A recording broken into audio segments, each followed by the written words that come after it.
मेरा सवाल तो हैदर साहब के जो वकील साहब है, मोमिन मलिक एडवोकेट साहब, वो बड़ा दावा करते आए हैं कि पिछले कुछ महीनों से मैंने कस्टडी का ऑर्डर करा लिया है और वो मैंने करा के रखा है। तो सर फिर इसके ऊपर आप इम्प्लीमेंट करवाएं। हम बच्चों को इंडिया आके तो रिसीव नहीं कर सकते हैं हैदर, लेकिन वो वाघा बॉर्डर पे जरूर रिसीव कर सकते हैं। आप एग्जीक्यूट करवाएं। What are you waiting for? आप बात करें अपनी गवर्नमेंट के साथ, एब्सोल्युटली। आपके पास ऑर्डर है। जब कोर्ट सीमा को रोक बिल्कुल। सकती है कोर्ट ऑर्डर्स पे, तो फिर why why can't you? What are you waiting for? हमारा आपके साथ सवाल है। हम इतने महीनों से सुनते हुए आ रहे हैं, मैंने ऑर्डर करा लिया है, ऑर्डर करा लिया है। तो ये ऐसा कौन सा ऑर्डर है जो एग्जीक्यूट नहीं हो रहा है? और सिर्फ वो ये ऑर्डर एग्जीक्यूट हो रहे हैं which are related to doctor AP Singh साहब और सीमा। मतलब हद है यार। तो यही बात मैंने तो कुछ टाइम पहले भी ये बात सवाल पूछा था कि इसमें हैदर के वहां जाने की क्या जरूरत है, अगर ऑर्डर ऑलरेडी हो चुके हैं बच्चों की वापसी के, तो अब तो और भी ज्यादा, अब तो क्योंकि हैदर तो बिल्कुल भी अब जा नहीं सकता, तो बच्चों को वहां बॉर्डर पर हवाले कर दिया जा सकता है। इसमें क्या मतलब, अभी तो हो ही रहे हैं ना, इसी तरह लोग अपने वापस आ रहे हैं अपने कंट्री। तो उन बच्चों के पासपोर्ट अगर ऑर्डर करवा दिए गए हैं तो फिर उनको वापस भिजवा देना चाहिए। तो ये जो सवाल है, ये तो बहुत ही मतलब मेजोरिटी के जहन में होगा। अच्छा, जो एक एक सवाल ये पैदा हो रहा था जी, मेपी सिंह साहब का स्टेटमेंट कि जी कस्टोडियन जो मदर है, इसके अलावा कोई और नहीं हो सकता, तो वो सिर्फ मुस्लिम्स के लिए है, जो कि उनसे बच्चे छीन के वापस भेज दिए जाते हैं।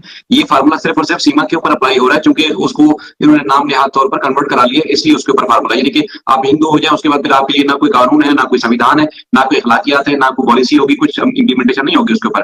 तो ये सिर्फ हिंदू जो हिंदुइज्म में होंगे या हिंदू जिन्होंने धर्म कबूल किया है उसके लिए होगा। दूसरा, चूंकि ये बार बार ये इल्जाम लगाया जाता है कि पाकिस्तान ने ये करा दिया, फलां करा दिया, फलां करा दिया, तो पाकिस्तान में तो आज भी बेशुमार सबूत दिए हैं। चाहे ये पहलगाम का इशू था, या इससे पहले कई इशूज आए हैं जिनके ऊपर चीख चीख के कहा तो जाता है कि पाकिस्तान या पाकिस्तानी थे, लेकिन उनके आज तक कोई एक भी प्रूफ, ना सिर्फ पाकिस्तान बल्कि किसी भी इंटरनेशनल सतह पर भी कोई प्रूफ नहीं रखा गया। सिर्फ सुनी सुनाई बातें, जो एक कहते हैं ना कि ट्रक की बत्ती के पीछे लगा दो तो सभी इसी तरह लग जाते हैं। तो हमारा फिर भी वो चैप्टर नहीं है, असल में चैप्टर सिर्फ और सिर्फ गुलाम हैदर के बच्चों का है। अभी जैसे आप एक वीडियो का जिक्र कर रही थी, तो कल ये था कि जी नई जो बच्ची पैदा हुई है वो बीमार है, इसलिए उसको हॉस्पिटल में रखा गया है। फिर आज जो वीडियो सामने आया उसमें कह रहे हैं गुलाम हैदर की जो मुन्नी थी, तीसरी बेटी, वो बीमार है, इसलिए उसको हॉस्पिटल गई है। अच्छा, कुछ लोग वहां रघुपुरा से जो सोर्सेज बताते हैं वो कहते हैं असल मसला ये नहीं है। असल मसला ये है कि चूंकि वो सरकार की शरण में है या उनकी सुरक्षा में है, उनकी हिफाजत में है, तो इसको सेफ कस्टडी के तौर पर दूसरी जगह शिफ्ट किया गया है, क्योंकि जो एक अपने देश से मोहब्बत करने वाले हिंदू हों, या फिर जिनको ये बाकी लगता है कि जी किसी मुस्लिम की वजह से ये इंसिडेंट हुआ है, जो कि पहलगाम वाला है, तो वो कहीं सीमा को कहीं टारगेट ना कर दें, उसको कोई नुकसान ना पहुंचाए, इसलिए एजेंसीज अपनी सेफ्टी में उसको यहाँ से शिफ्ट करके लेके गए हैं। इसलिए तो मीडिया और वहां के लोग जी। शायद भाई वो तो लोग कह रहे हैं ना, मैं ये कह रही हूँ वहाँ की जो पुलिस का आला ऑफिसर्स है या डीजीपी है प्रशांत कुमार साहब, वो एक प्रेस ब्रीफिंग दे दे, मीडिया बाइट दे दे, ताकि हमें लगे कि हाँ भाई इनको सिक्योर करने की एक कोशिश की गई है वो सेफ हाउस में। जब तक कोई ऑफिशियल स्टेटमेंट नहीं आ जाता है वहाँ का अधिकारी या फिर वहाँ का ऑफिशियल आके ये इस चीज को एक्सेप्ट नहीं करता है, हम तो इस चीज को नहीं मानेंगे। हम चाह रहे हैं कि वो लोग आके इस चीज को एक्सेप्ट करें, एटलीस्ट फिर हमें भी थोड़ा तसल्ली होगी कि चलो बच्चे थोड़ा सा सेफ एंड सिक्योर है। अदरवाइज हमारे खदशात अपनी जगह पर मौजूद हैं और वो रहेंगे जब तक वहां से इस चीज की ऑफिशियली तौर पे कंफर्मेशन नहीं हो जाती है।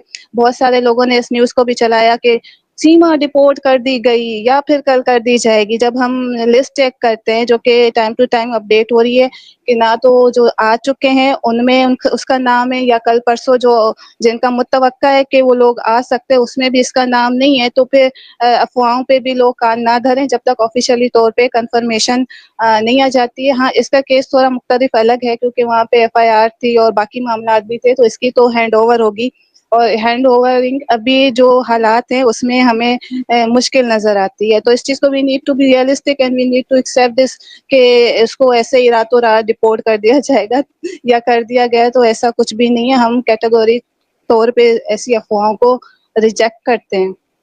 अच्छा, एक चीज आपने जो आज की थी मुझसे, उसमें आखिर में क्या था, वो ये था, योगी जी का स्टेटमेंट था कि हमारी सुरक्षा एजेंसी जो है इनके खिलाफ लगातार इन्वेस्टिगेशन करें, जो जो चीज होगी सामने आ जाएगी।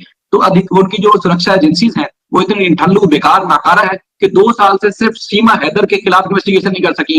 तो फिर ये बम ब्लास्ट होते हैं या फिर मारे जाते हैं या आतंकवादी अटैक करते हैं, उनकी इन्वेस्टिगेशन फिर तो सदियों बाद भी नहीं हो सकेगी। सीमा हैदर जैसी औरत की नहीं हो सकी, जिसमें यूपी का सीएम फरमा रही थी वो सुरक्षा एजेंसी जो इन्वेस्टिगेशन कर रही है। 2 साल से ना चालान पेश हो सका, ना इन्वेस्टिगेशन पूरी हो सकी। आज भी एपी सिंह साहब एक ही राग लाते हैं, यूं शादी हुई, यूं धर्म परिवर्तन हुआ, यूं व्रत रखा, यूं वो हनुमान चालीसा आता है, फला आता है। अब सुरक्षा एजेंसी जांच कर रही है। तो ये है अंग विभागों को ये जो स्टेटमेंट होता है ना, वो उस पर तो यकीन कर सकते हैं। अकलमंद कभी भी कोई यकीन नहीं करेगा इस तरह की बात पे। जिस तरह ये बैठ के चाहे वो सीएम बोल रहे हैं, सुरक्षा एजेंसियां जांच कर रही है। क्या जांच करी? कहां से कोई जमीन से खोद के पानी निकाल लिए, गैस निकाल ली, ऑयल निकाल ली, क्या कर रही थी? सीमा तो तुम्हारे हाथ में। लेकिन इकरा, एक सवाल मेरा भी था, उसी में मैंने आपके शायद आने से थोड़ी देर पहले पूछा था कि केस तो सीमा के ऊपर है ना, अगर ये कहते भी हैं कि उसका केस पेंडिंग है, ये है वो है, तो यहाँ पे ये सवाल पैदा होता है कि क्या केस जब तक चलता रहेगा, जब तक भी उनका दिल करेगा, तो क्या बच्चे भी इसी चीज का शिकार रहेंगे? बच्चों ने तो कोई कानून नहीं तोड़ा, ना ही कि बच्चों के ऊपर कोई केस है। तो ये मुझे समझ में नहीं आता कि why is everything attached to the kids also. बच्चों का इस मामले से कोई लेना देना नहीं है। कानून अगर तोड़ा गया है तो इस बारे में जांच हो रही है, तो सीमा की हो रही है। बच्चे तो 10 साल की उम्र से भी छोटे थे जिस वक्त चारों बच्चों को लेके जाया गया, तो वो तो डेफिनेटली ह्यूमन ट्रैफिक हुए हैं। तो उस मामले पे ये बात क्यों नहीं एम्फसाइज की जाती कि इस वक्त जबकि वापस भेजा जा रहा है, चले मैं घर वापस का नहीं बोलती, मैं ये वर्ड बोल देती हूँ कि उनको जब रिटर्न हो रही है, लोगों को रिपैट्रिएट किया जा रहा है, तो ये बच्चे क्यों नहीं हो पा रहे? क्यों नहीं? अच्छा, इसी सवाल के साथ मेरा एक जुमला लेके दोनों का मिला के आपने जवाब देना ना। अब जैसे मिसाल के तौर पर अब 2 साल से इन्वेस्टिगेशन नहीं हुई कंप्लीट, उसके बाद अब तक ट्रायल का तो सवाल ही पैदा नहीं होता कब चले। लेकिन ये जो नई पॉलिसी है, उस नई पॉलिसी के हिसाब से अगर कोई रह जाता है डेडलाइन पूरी होने के बाद, इनके 48 आवर्स के बाद भी अगर कोई वहां रह जाएगा, तो वो किसी एजेंसी कैसे करता है, पकड़ा जाता है तो उसको 3 साल कैद होगी और 9 लाख रुपए जुर्माना होगा इंडियन। ठीक है, ये जुर्माना होगा, ये गवर्नमेंट की पॉलिसी है। लेकिन ये जो 98 एजेंसी है सीमा हैदर के खिलाफ तो 2 साल से इन्वेस्टिगेशन नहीं कर सकी, तो फिर इनके खिलाफ तो इसका मतलब ये कि साला साल करेंगे नहीं। दूसरा, एक पाकिस्तान में ये तासुर ये एक पब्लिक में है कि इंडियन गवर्नमेंट ने अगर किसी मुस्लिम को उसको जेल के अंदर डालना हो, तो फिर उनका ये होता है कि इन्वेस्टिगेशन साला साल वो कंप्लीट नहीं होती और वो 10 साल से जेलों में सड़ रहे होते हैं, वो पूरी नहीं होने वाली होती। लेकिन जो मोस्ट क्रिमिनल होते हैं वो साधु जैसा लिबास पहनते हैं और वो सड़कों पर आ जाते हैं, या कुछ ऐसे बाद नेता बने होते हैं, मिनिस्टर भी बन जाते हैं। तो ये मुसलमानों के लिए सब कुछ है, लेकिन हिंदुओं के लिए कुछ नहीं है। कुछ इस तरह का आपको लगता है?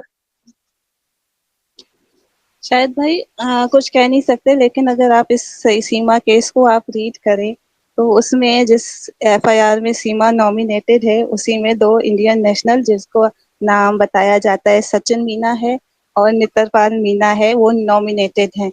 ठीक है, और उन्होंने उसको शेल्टर दिया। तो अब एक पाकिस्तानी को शेल्टर देना, तो उनके यहाँ क्राइम होना चाहिए, तो उनको सजा देनी चाहिए मौजूदा हालात में। अब उनको ये चीज भी मुश्किल लग रही होगी, क्योंकि देखिए बॉर्डर क्रॉस जब तक आपके अंदर गद्दार मौजूद ना हो, आपकी कंट्री के लोकल्स, तो ये एज सच इतना पॉसिबल नहीं है कि विदाउट फैसिलिटेशन कोई इंटरनेशनल बॉर्डर क्रॉस कर जाए, वो भी इंडिया का ग्रोइंग इकोनॉमी और सब कुछ। तो वो जरा ढूंढें अपने लोकल्स को, फिर उनको सजा दें। और अगर इस सिचुएशन में वो भेजते हैं 2 जो को अक्यूज्ड हैं इंडियन नेशनल, उनको जेल में, तो फिर जाहिर है तो ये एतराफ़े जुर्म हो जाएगा कि हाँ भाई इन्होंने क्राइम किया है, इन्होंने फैसिलिटेट किया है। तो मामले को कॉम्प्लिकेटेड बना दिया गया है उन्होंने। जो उन 2 अभी देखें सीमा की अगर उनको भेजना था तो कोर्ट्स तो खुली हैं, आज भी खुली थी, कल भी खुली थी, वहाँ पे प्रोसीडिंग्स भी हो रही थी। तो स्टेट पुलिस को चाहिए था कि वो जाके एक रिपोर्ट जेवर कोर्ट में अर्जेंसी की जमा कराते और कहते हमें रिक्वायर्ड नहीं है, we want to send her back और we want to put these guys in jail, या फिर हम उनका ट्रायल चलाना चाहते हैं। तो ऐसी कोई डेवलपमेंट हुई नहीं है, तो फिर आगे आप कुछ समझदार हैं। सीमा को भेज देना मतलब आप सीमा को सजा दे रहे हो और अपने नेशनल को छोड़ रहे हो, उनके खिलाफ अगर आप ट्रायल इनिशिएट नहीं कर रहे हो। और ये तो 100% कन्विक्शन का केस है। सीमा अभी भी उनके पास रह रही है, उनके घर में है, जो सचिन मीना और नितरपाल मीना के। अगर हम लॉ की बात करें, उन्हीं के लॉ की बात करें, हम ऐसा नहीं है कि हम इल्जाम लगा रहे हैं या हमारा उनसे कोई पर्सनल डिस्प्यूट है, नो नेवर। ठीक है, तो अब आप खुद एनालाइज करें कि ये सीमा को अगर भेज देते हैं और इनको कुछ भी नहीं करते, तो फिर ये भी एज अ कंट्री उनके लिए शर्म की बात होगी कि एक को तो सजा दे दी जो अपने नेशनल्स थे, उनको छोड़ दिया या ट्रायल भी इनिशिएट नहीं करवाया। तो मैं समझती हूँ उनके पॉलिसी मेकर्स को चाहिए कि थोड़ा सा वक्त निकाल के इस केस को दें और जो भी उनकी पॉलिसी है या जो भी इनके डिसीजंस हैं उसको एग्जीक्यूट करें, इम्प्लीमेंट करवाएं, ताकि हमें रिजल्ट नजर आए और फिर हम भी खामोश होके बैठ जाएँगे। ज़ाहिर है किसी के पास इतना टाइम थोड़ी है कि आज के दौर में बैठ के इन्हीं चीज़ों को डिस्कस करें। लाइफ़ बहुत आगे है, बहुत यकीनन लोगों उनको भी काम होंगे, हमें भी काम होते हैं, लेकिन एक इन्हीं चीज चीज़ों के स्पिन अराउंड करना ये ज़्यादती है। जी। एक चीज जो आप फरमा रही हैं कि सीमा को सजा मिल जाए और उनको ना मिले, तो सीमा के खिलाफ जो एफआईआर दर्ज हुई है उसमें कौन सा सेक्शन, कौन सी धारा लगी हुई है? देखिए, शायद ही पहले तो फॉरेनर एक्ट वाली थी जिसमें 2 साल की सज़ा थी, लेकिन उसके बाद फिर उन्होंने चेंज करके 14 ए कर दिया था पुलिस प्रोग्रेस रिपोर्ट में। दैट मीन्स कि central government will decide entry and exit, और 120 बी जो थी वो इंटैक्ट थी। अब जो सेंट्रल गवर्नमेंट है वो चाहे तो वो इसका रिपोर्ट करने का डिसीजन ले सकती है। Now now it's again comes to police कि वो ये चीज़ साबित करे कि हमें कोई इसके अगेंस्ट क्रिमिनल कॉन्स्पिरेसी अगर इसने इंडिया के अगेंस्ट कोई किया है, उसका कोई सबूत नहीं मिला है, तो बस हमारा काम खत्म हो गया, डन हो गया। अब ये जो कहानी रुक रही है वो 120 बी के ऊपर आके रुक रही है, और जो इनके इंडियन नेशनल्स जो इसमें को अक्यूज नॉमिनेटेड हैं, क्योंकि उनके ऊपर शेल्टर देने का इल्ज़ाम, कॉन्स्पिरेसी का इल्ज़ाम और 2 इल्ज़ामात मज़ीद थे, वो मेरे माइंड में नहीं आ रहे। इसके अलावा कुछ ऐसे हैं जो इंटरनेशनल लॉज़ के मुताबिक दोनों के ऊपर लगते हैं इल्ज़ामात, जिसमें बच्चों का कन्वर्जन है, उसमें उनकी ग्रूमिंग है बायोलॉजिकल फादर के अगेंस्ट, उसमें